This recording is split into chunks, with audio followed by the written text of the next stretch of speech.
Hello, ladies and gentlemen, and welcome to episode 2 of Wrestling with the Truth. And we're straight into another banger after episode 1. I mean, we've got a really big name coming up, guys, and we've already got people. We didn't have this many people tuning in episode 1 this soon, so that just says something about the guy we've got coming up. And we don't have much time with this guy, so I'm just going to rush bummers right into this thing. But before I tell you who it is, we're going to play a little bit of his work because this guy is an absolutely phenomenal promo artist in the world of EFEDs. You know him, I know him, we all love him. Some people even hate him, but we'll get to that. Ladies and gentlemen, take a look at this. Survival instinct, all money. That's your plan. To head into that ring this Sunday. Kill or be killed against the Iron Bison. You've already lost. You've already fallen. You've shown the world, you've shown me that you do not have the mentality to do what needs to be done. Because despite being an international prospect champion here in OEW, you're heading into that ring with the mentality of the prey, desperately seeking to survive against the predator that you're fighting. Despite being a champion, you talk like a little cornered rabbit, staring into the eyes of a rabid wild dog. Kill or be killed. The problem with that, all money, is any attack that you muster is fueled with one objective: survival. And if your only intent is to survive me, then that means you're not willing to die. And any warrior that goes up against the Chaos Spawn Iron Storm, that one Cerberus, so colossal in its very nature, my shadow drowns out every monster in my wake, to go into battle with the Messiah of the Maniacal and not be prepared to die means that you're already doomed. Survival. Well, that's all the difference in the world, isn't it, all money? Do I strike you as a man concerned with survival? Do you think when I step through those ropes, survival crosses my mind? Do you think the great white shark thinks of survival when it breaches the water in spectacular fashion? No, old money, it doesn't. Do you think a pack of wolves thinks of survival when they're circling their kill? Does a lion think of survival when it's chasing down its meal? Does an anaconda think of survival when it's suffocating the life from its prey? No, old money. They don't, because they are apex predatory beasts. Survival is for the prey. Survival is for the weak, for the feeble, and just like the anaconda, the shark, the wolf, and the fucking lion, I am the one who kills! Everyone else has to survive me. Oh, money, the difference between you and I is I live. I breathe, my heart beats for professional wrestling every second, minute, hour, day, month, year. I think of that ring and I obsess with taking the blood from my opposition, and I will fight you with reckless fucking abandon. I will put my body on the line. I will break myself just to break you. Oh, money, you cannot kill me, because my soul is already dead. I have nothing to live for. This is it for me! This is my world! I'm gonna fight you to end your life. Just think about that. Tell me, old money, are you really willing to pay the price to beat me? Are you willing to shed your humanity? Are you willing to stare into the mirror and not recognize the being staring back? If the answer is no, then do not turn up. So I'm gonna fight to end your life. The question is, are you really willing to fight to end mine? We will see, all money. And there he is, ladies and gentlemen. That was fucking scary, wasn't it? Fucking hell. Wouldn't want to face that guy. Very intense, too. Ladies and gentlemen, please welcome the Chaos-born Iron Storm. Iron Bison Lee Jones. How are you, man? I'm all right, man. But listen, just to let you know, I have to make a conscious effort to hear you in this. So if I start doing this, I'm not demented. I'm just trying to hear what you're saying because it's quite quiet at my end. Yeah, I get it. We have a lot of comments, a lot of watchers, a lot of people here watching us right now. We've got Ian Selland, we've got who's that? That's Phil Marshall. We've got CSP Mike. I think that's Mike Storm. Mike Storm's watching. How are you, good sir? How was Christmas? How was New Year? All right, mate. Christmas fucking sucked, man. Christmas is always shit when you have 4 kids. Christmas is like a curse which continues on taking when you have 4 kids. I hate Christmas. Don't even mention Christmas to me, man. I can't handle it. I'm still suffering from PTSD from December. Fantastic. I'm now, from what I understand, we don't have a lot of time today, so we are going to jump boom right into shit. And I want to start by asking you, so everybody else knows, where did you start your promo career? Like, where was the Bison born? Yeah, okay. First of all, I was shit when I started, right? I started in Best of the Best Promo Battle League, right? And that was different. That was so different from everywhere else because it was such a strange setup. Like, they didn't have hypes and match promos. They just had, it was more set up like a rap battle. So it was like round 1, round 2, round 3. And I thought that was the only place on earth that did promos, right, back then, because I didn't know. Justin, the guy who ran it, Justin Neemashim, I can never pronounce his fucking name. I'm probably butchering it right now, but he approached me and was like, "Do you want to join this league?" And I was like, "Well, what is it?" And he was like, "Well, you just cut promos on each other and stuff." And I thought, "That's magnificent. Well, that's great." So I started in there, and it was a really, really small league. And actually, I started. My first match was Dylan Mason, and I won, but I didn't win. Like, it's sort of a reverse complaint. Most people complain when they lose. I really shouldn't have. In the time, I thought I'd smashed him. I was like, I'm fucking amazing. I destroyed that Dylan guy. But like now, looking back, I shouldn't have won that. I mean, I didn't know what I was talking about. His 2K character. I was talking about how his like created wrestler looked. I was breaking so many fucking walls. There wasn't a house left. It was absolutely ridiculous. I thought I called him Scottish in my first promo because he had red hair. So I don't know why, but I made this assumption that he was Scottish. So my entire first promo was just talking about how Dylan's going to come out like some angry Scottish guy. And then Dylan turns on the camera and is like, how Dylan is. And I was like, I got that fucking wrong. But the funny thing is after that, I stayed in there for about 8 months, 9 months. And then I started discovering that there's other places. And I was like, because I was the shit in BLB. I was like the man in BLB. So I thought naturally I must be the man everywhere now because I'm the man in BLB. So I left. And then it was only when I left and I realized that how deep the ocean really was in this game. It's a bigger place than what you first think it is when you go to that first place. Yeah, I got a rude awakening, man, when I started exploring. I had my fucking ass slapped a few times. But things are a lot different now. I mean, look at where you are now compared to where you are then. What was the transition like? Where did you self-teach yourself, or did you have people? Did you pick things up from people? It was a bit of both. It was whenever I saw someone that, so when I first watched, me and Dylan were like coming up together. So me and Dylan became quite good friends. So we'd often, I still learn from Dylan now. Dylan is one of the most like creative people in the game. So I help a lot of people behind the scenes, but the person who helps me is Dylan. He always has. But whenever I saw someone that impressed me, like I remember when I first faced Doomsayer, right? He fucking dismantled me, right? And it was, so I'd watched more Doomsayer videos. So I just started watching a lot of Taylor.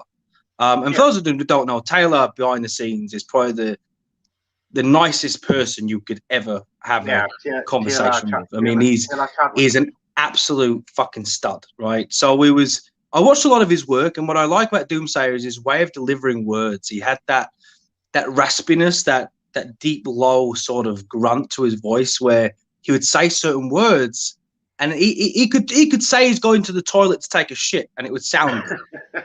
And I was like, well, that's what I need, because I didn't have that back then. So then I just started working on my delivery, because when you have that, you're almost halfway done.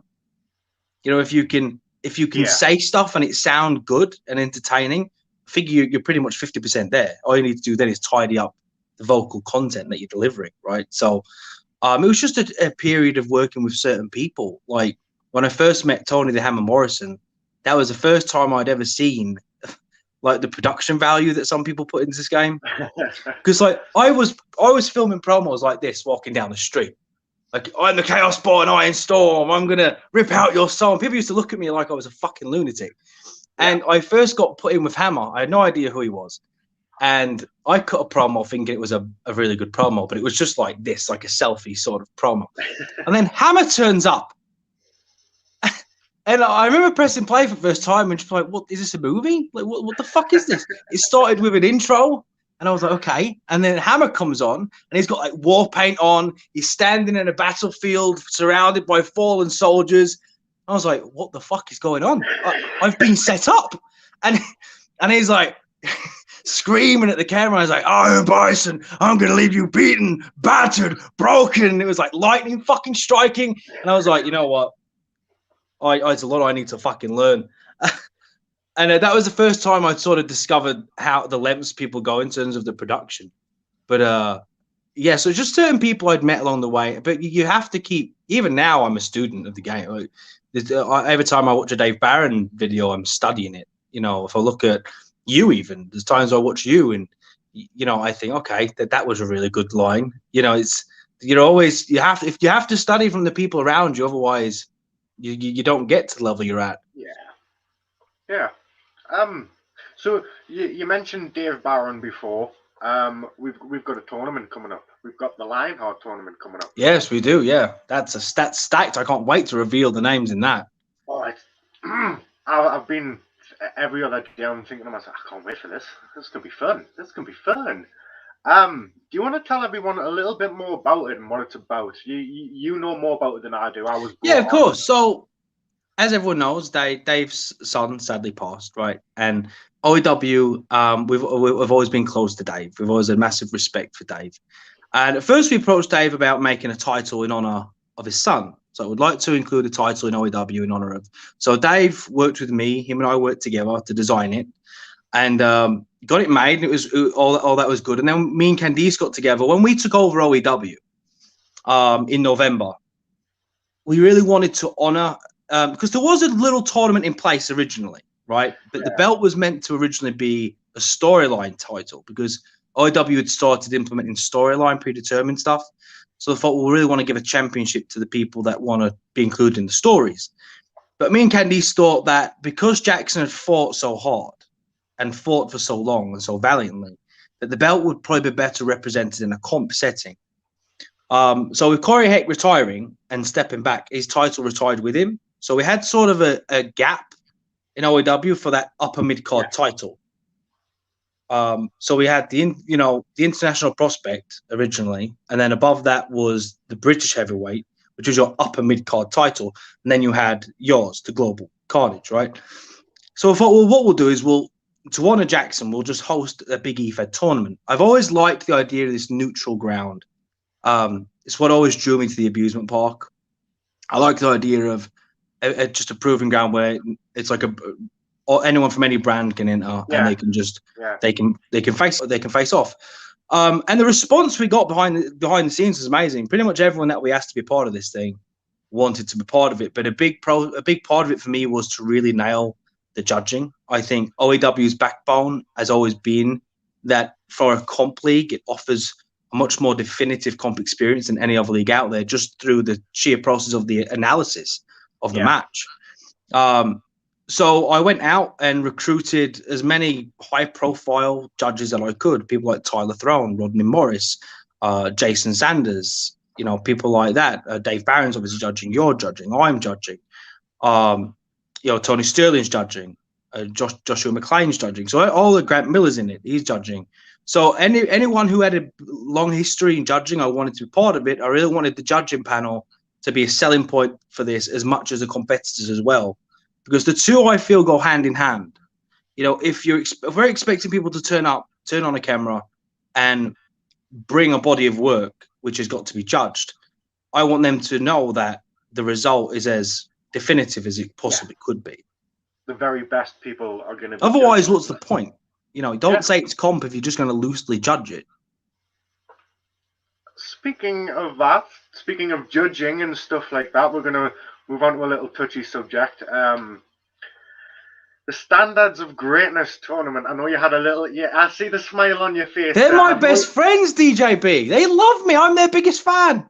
I know there was a little drama behind what happened. It wasn't from my end, I assure you. I'm a fucking angel, DJB. I don't cause drama anywhere. I want to know your side of what happened. Okay, it's really quite simple, right?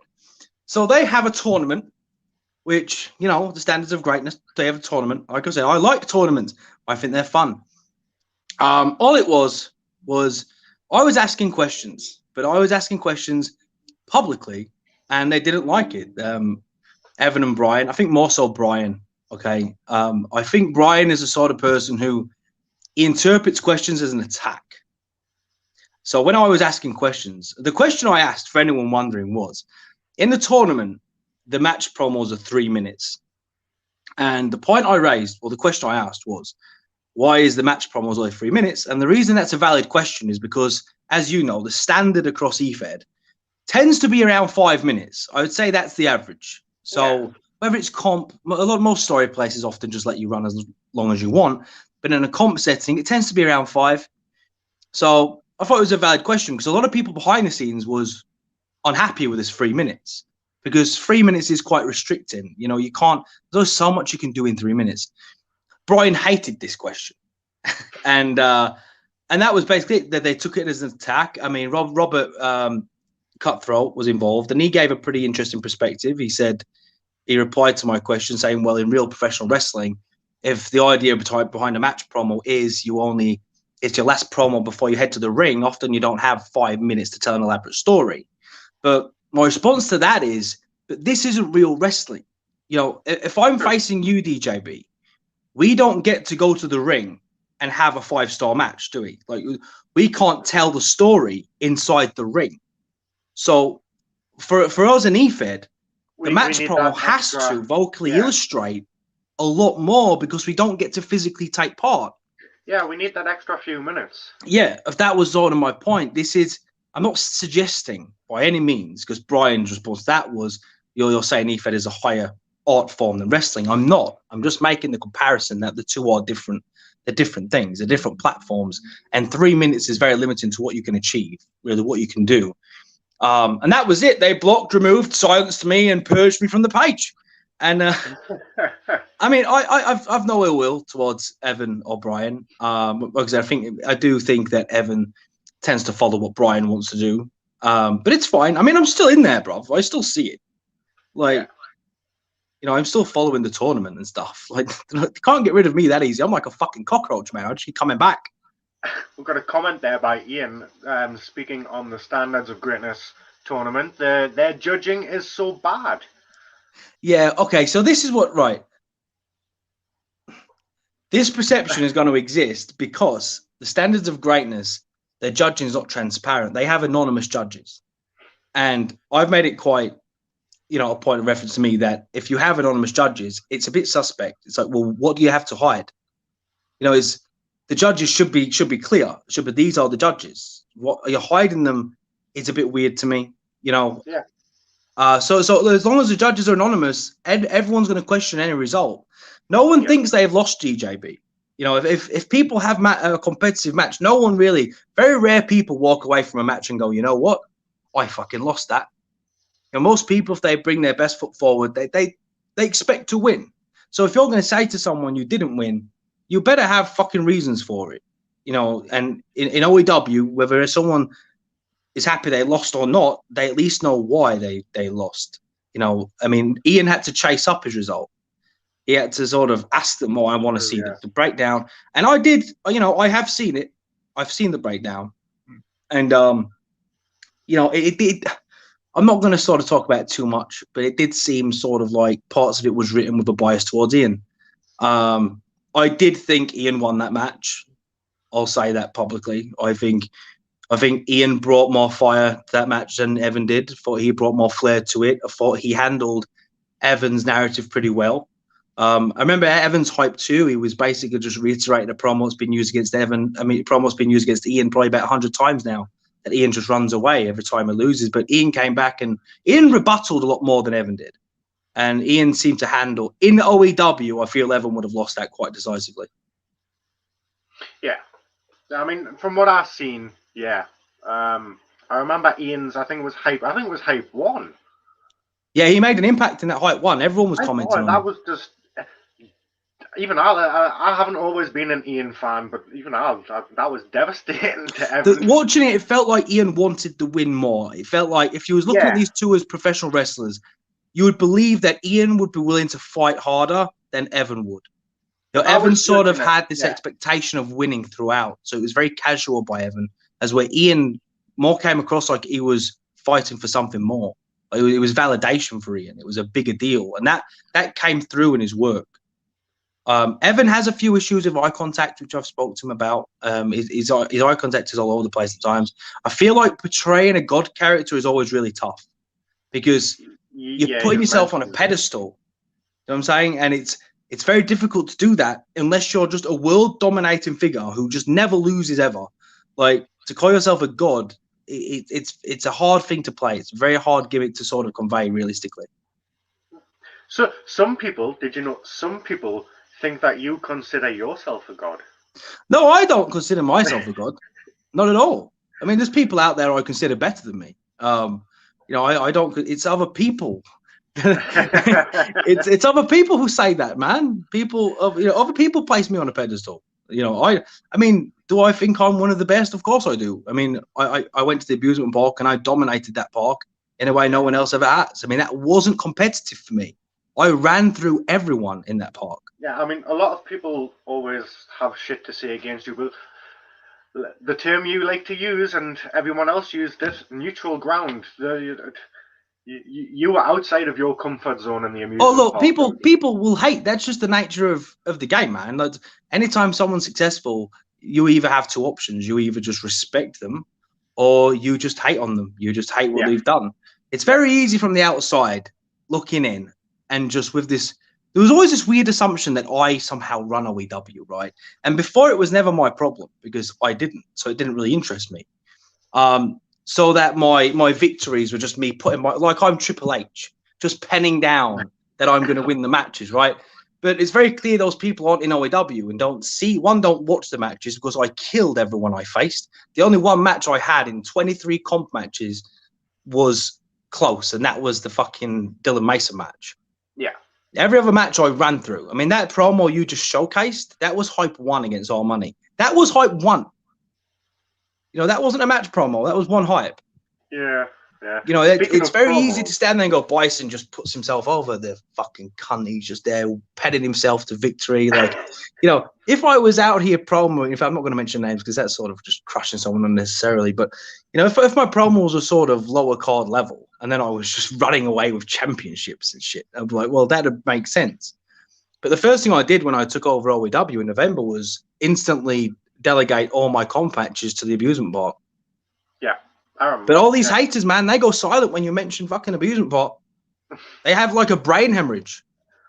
I want to show this to people, and I have got it uploaded too. You are known as being very, very good with words and being able to reference a lot of things in promos. Can I just say what's funny about this words thing? Look, I'm not that smart, man. Like, people give me a lot of credit, but I'm stupid as fuck. Like, I don't know a bunch of words. It's just I know more words than uneducated people. So if people think, oh man, he knows so many words, then you're stupid. Because I know a few, but I'm not like massively educated, man. I think it's more your ability to throw references into your hypes and promos as well. That's just because I'm a geek, man. I'm a fucking nerd. That's why. Which I'm about to showcase right now. I know where you're going with this. Have a look at this, ladies and gentlemen, for those who haven't seen it. Al Thompson, tomorrow night, Friday night battlefield, Destiny, comes full circle, doesn't it, son? But you need to understand something. I'm not just one half of the tag team champions. Here in IW, I am the king. My will is so cold, you could call me the freezer. Charisma so fire, you'll find no one cooler.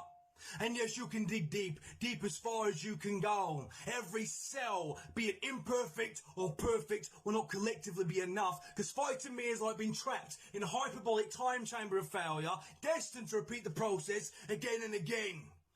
See how you could face me 16, 17, 18 times, but the result will always be the same, because I am like an android, I do not stop.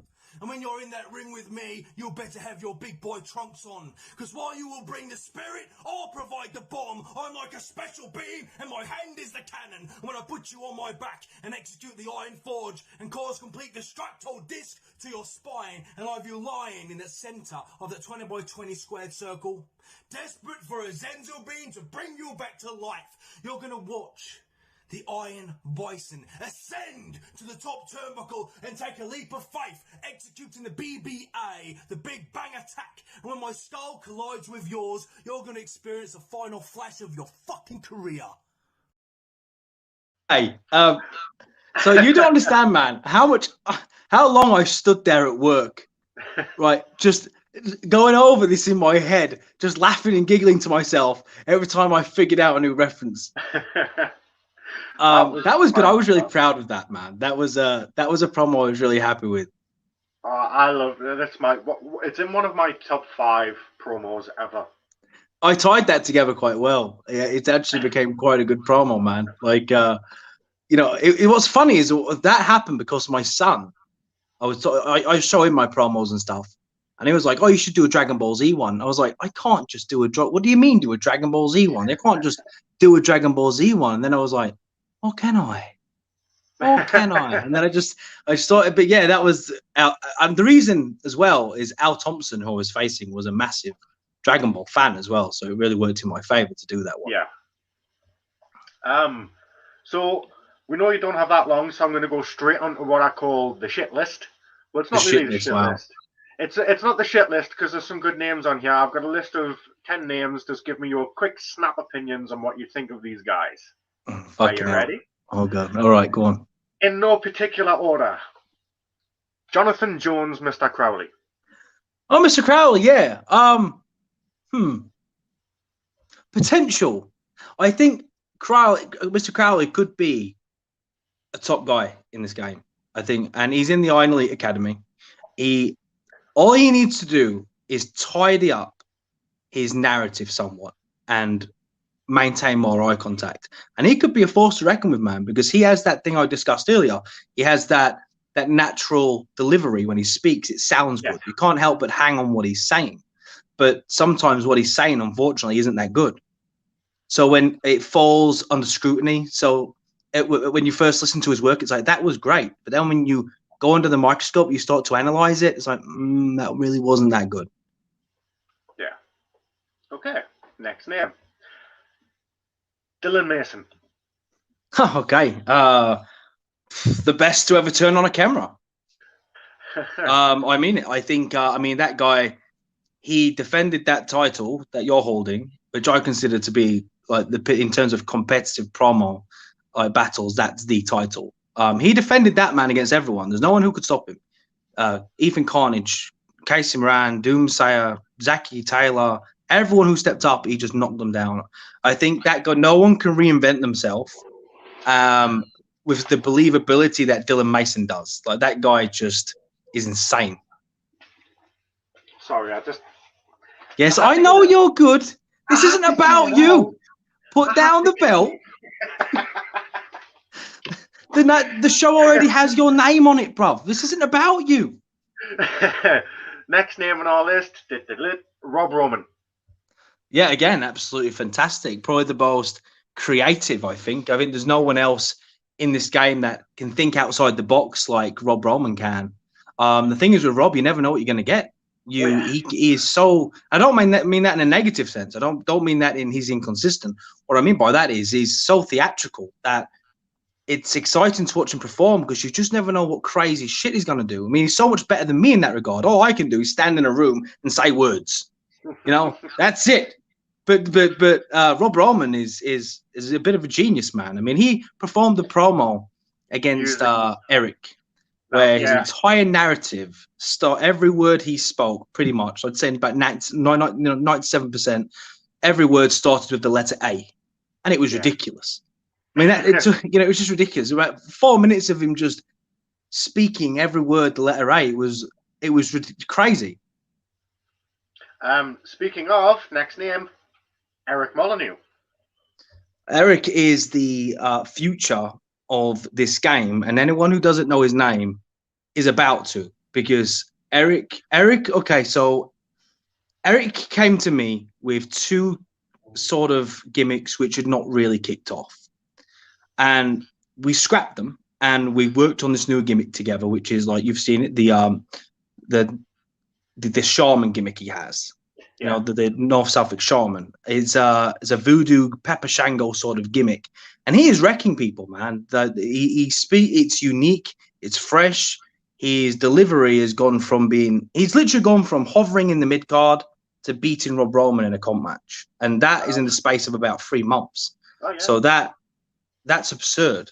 I think if he gets in the amusement park this year, he could be a sleeper to win it. Our next name on the list, Ian Selland, King Ian. Ian King, yeah. Passionate is what I would use to describe Ian. Ian's someone who's made a lot of mistakes in this game, man. He's not made friends. He's not the most popular individual, is Ian, but he is someone who's driven and he genuinely wants to be better, and he's learned from a lot of his mistakes. And I think Ian, this year we'll be seeing a bigger and better Ian than we've seen previously. I agree.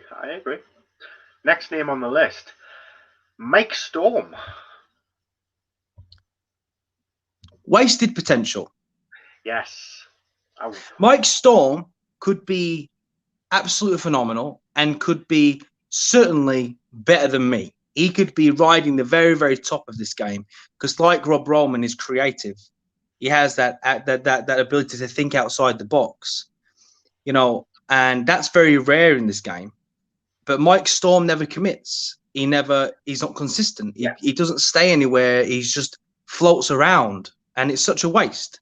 He will comment, and sometimes he'll have a match, and he might not even deliver on a match promo. He'll just do a hype hero there. And it's a shame because Mike Storm, but he's still young, man. I mean, I'm 35. I'm a fucking old wizard. You know what I'm saying? Like, Mike Storm's young. He could decide in 1, 2, 3 years to commit to this game and within, I reckon, 12 months, he'd be the biggest name in the game. Completely. Mike is, I've known Mike. I mean, I've met Mike in person. He's got the mouth. He just needs to focus it, but he's told me himself he lost the passion, and it happens, man. It happened to me when I retired. I just didn't even want to think of EFED anymore. Yeah. I didn't. I was like, oh, fuck this. So, got a couple more names. Patrick Reynolds, Beast. Yeah, Beast. I'll tell you what, versatile is the word that comes to mind with Beast. Let me tell you something about Beast, which is impressive, I think. So, a lot of people have come to OEW as big names, carrying momentum from other places, right? But OEW is hard. A comp match in OEW is really, really hard. It's harder than everywhere else because it tests your consistency, because you're not just judged on one match promo, right? Most places, pretty much everywhere, you're just judged on the one match promo. Well, it's very, very easy. And this is sort of why I dominated the pot the way I did. It's very easy to put all your eggs in one basket and just drop one epic match promo. That's a piece of piss. But in OAW, you have a few, 3 hypes and a match promo. That's 4 promos you have to make. So it's a promo series. So a lot of these big names, they come to OAW, they fall into this system of having to provide a body of work, and they fail, and then they leave because they can't. They get pissed off and they leave. Now Patrick was one of them. He came to OAW, former OAW champion, carrying massive momentum. And he started to pick up losses, and bad losses too. He lost to Tim Lee. He got destroyed by Dylan Mason. Corey Heck just ran through him. He picked up like 3 losses back to back. But Beast didn't go. He didn't stop. He was resilient, and he took all the feedback he'd had from the write-ups. he took a bit of a break, and then when he returned, me and him had a story match, and it was absolutely unbelievable. He was a completely different animal to the. Yeah. Unfortunately for me, I had the beast who'd learned from all that, and I faced a beast that I think it was the best beast that there'd ever been. And since then, Beast does. He just lost to Crimson, but it was a very close match. And I mean, Crimson Wolf is one of the best. Again, there's something going on over there in the Netherlands where people just as talented. It's but Beast is very. I have a lot of respect for Beast because unlike a lot of people, he doesn't let his ego stop him. He's like he understands that he lost because he was outperformed, and instead of complaining about it, he adapted and grew. And Beast is just always getting better, man. It's scary. So we've got two more names. Ale Thompson. Oh, okay, yeah. The guy who did the Dragon Ball thing on. Yeah. I like Ale, but again, inconsistent. When he's on, he can be really good. But again, you can't really rely on Ale that much. Like, if you book Ale, you don't know if he's what Ale you're gonna get. He could turn up and be amazing. He could turn up and just dial it in. I've seen promos by Ale where he once delivered two hypes, right? And what he'd done is he just recorded one hype and just divided it. Just split it down the middle and just posted each section as an individual hype. So sometimes he can be lazy like that, but then other times you can turn on the camera and be absolutely incredible. Yeah. And finally, Corey Heck. Yeah, you're just having me put people over here, man. This is just like Bison, a session where Bison puts people over. Yeah, in terms of wordplay, in terms of the vocal aspect of this game, which some could argue is the most important, Corey Heck can't be touched. I mean, I'm good, but he's phenomenal when it comes to just. I've got one more surprise name before we go. We've got a couple more minutes. Iron Bison. Fucking bomb, man. Look, bomb. Loki is so much better than Bison. I'll tell you this honestly. I'm bored to death of playing Iron Bison. I can't wait to just bury that fucking character. And the streak for a long time was really pissing me off too, because when you're bound by your streak, it sort of becomes your entire narrative. Like everything was the fucking streak. It was pissing me off, but no one would fucking take it from me, man. Like I was really hoping in the abusement part someone would do it, and then I could just drop it. But I had to kind of run with it because it just became ridiculous. Yeah, fuck Iron Bison, man. I like Iron Bison. I can't wait to beat him. Anyways, I know you didn't have much time, so I do want to thank you very much. If there's anything you want to say, anything you think I might have forgotten, anything you want to plug, now is your time. So the floor is yours. You put me on the spot there, man. Yeah. Okay. Well, I think you're shit.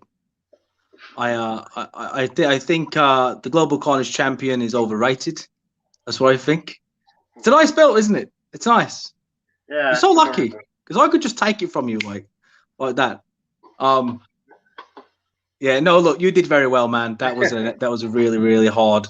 Beating Dylan Mason is next to impossible to achieve, and you was the one of the few people. I didn't think I would. But, like I said, floor's yours. Iron Elite Training Academy. Yeah, so we have a training academy, DJB and I, and it's really a platform I wish existed when I was starting in this game.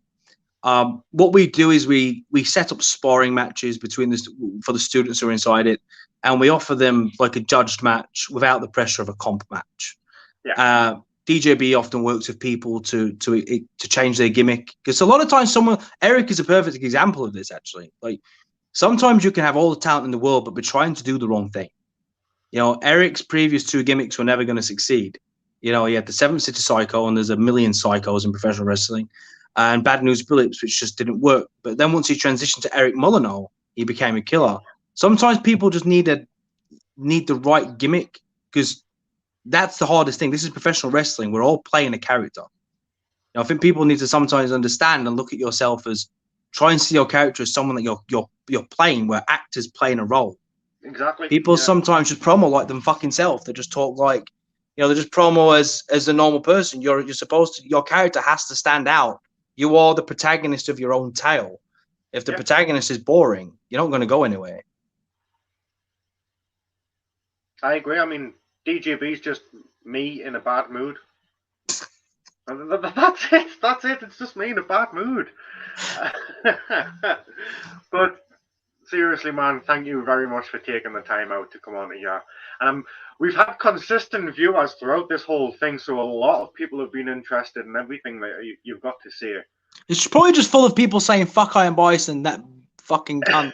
You know, it's probably just full of my haters. People like Franklin, Killshot will be in there going "fuck Bison." No, he's not there. Ian's there. Phil Marshall's there. Santa Cool's there. There's some other people there who aren't commenting though. Sneaky devils. Probably trying to apply a curse on me or something, man. I don't know how anyone can ever hate me, man. I'm the most lovable guy in the game. Just look at this fucking face, man. Look at this face. I'm the nicest man ever. It's a face that everyone wants to punch. For some reason. Yeah, they do. It's a shame. But look, I will end it with this. People can think what they want about my victories, right? But like I said before, all my comp matches now are delegated to the abusement pot. So if anyone wants to say anything or anyone wants to sort of test my merit in a comp sense, shut up or step up. Because, contact Tony, say you want to have a match. You can pick your own fucking judges. I don't give a fuck. Because I will beat anyone in this game so badly that even their family couldn't possibly say they should have won.